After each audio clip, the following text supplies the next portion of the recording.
Isang mapagpalang araw sa ating lahat mga kapatid. Ako muli si Adrian Bernales ng Batch 3 at itong aking daily devotion. At ngayong araw ay pag-uusapan natin ay kung kulang pa ba ang pag-ibig ni Kristo o Jesus, the Son of God. At ang ating Bible verse ay mula sa John chapter 15 verse 9. Sasabi sa ating scripture ngayong araw, "As the Father has loved me, so have I loved you. Now remain in my love." Mga kapatid, ang konsepto natin ngayon na patungkol kay Jesus, the Son of God, at ang kulang pa ba ang pag-ibig ni Kristo. Mga kapatid, kasi minsan sa ating buhay ay humihinto tayo sandali at nagtatanong kung, Lord, sapat pa ba talaga ang pag-ibig mo sa akin? O ramdam ko pa talaga ang iyong pagmamahal? Lalo na kapag tayo ay napapagod, tayo ay disappointed, or feeling natin ay parang may kulang na sa atin. Pero ngayong araw, through this devotion ay Jesus himself reminds us na hindi lang sapat, kundi sobra-sobra pa yung pag-ibig na binibigay niya sa atin. Ay nasasabi sa ating scripture ngayong araw, "As the Father has loved me, so have I loved you. Now remain in my love."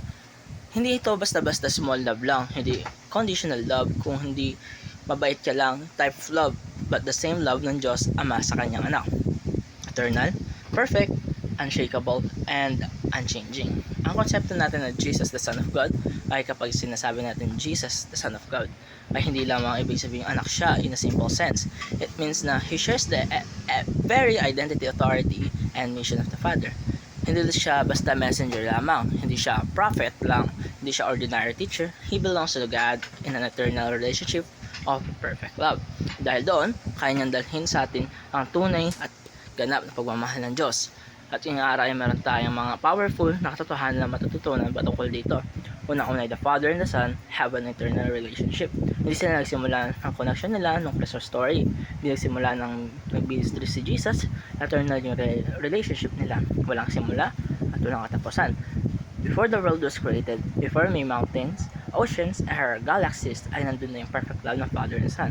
Sabihin na to, ang pagmamahal na binibigay sa iyo ni Jesus ay hindi unstable, hindi based sa mood, hindi nagbabago. Kasi nagmula ito sa eternal love na hindi pwedeng mauubos. Kalawa, the Father loves the Son with perfect love. Ang pagmamahal na walang insecurities, walang comparison, walang kondisyon. Yun ang love ng Diyos Ama sa ating anak. Pure, holy, complete, and overflowing. And kung ating iisipin, ganun rin yung pagmamahal na pinakita ng Ama sa baptism ni Jesus. "This is my beloved Son, in whom I am well pleased." Wala pang miracle si Jesus noon, wala pang teachings, wala pang ministry, pero love na siya. And minsan tayo ay napapaisip na kailangan natin mag-perform para mahalin ni Lord. Kailangan natin maging perfect. Kailangan wala tayong mali sa ating ginagawa. Kailangan tayo ay palaging okay, pero hindi ganoon pagmamahal ng Diyos. He loves Jesus perfectly. Mahal tayo ni Jesus ng sapat at sobra-sobra pa, from that same perfection of love. At ito nagtatapos ang aking daily devotion. Maraming salamat sa panonood.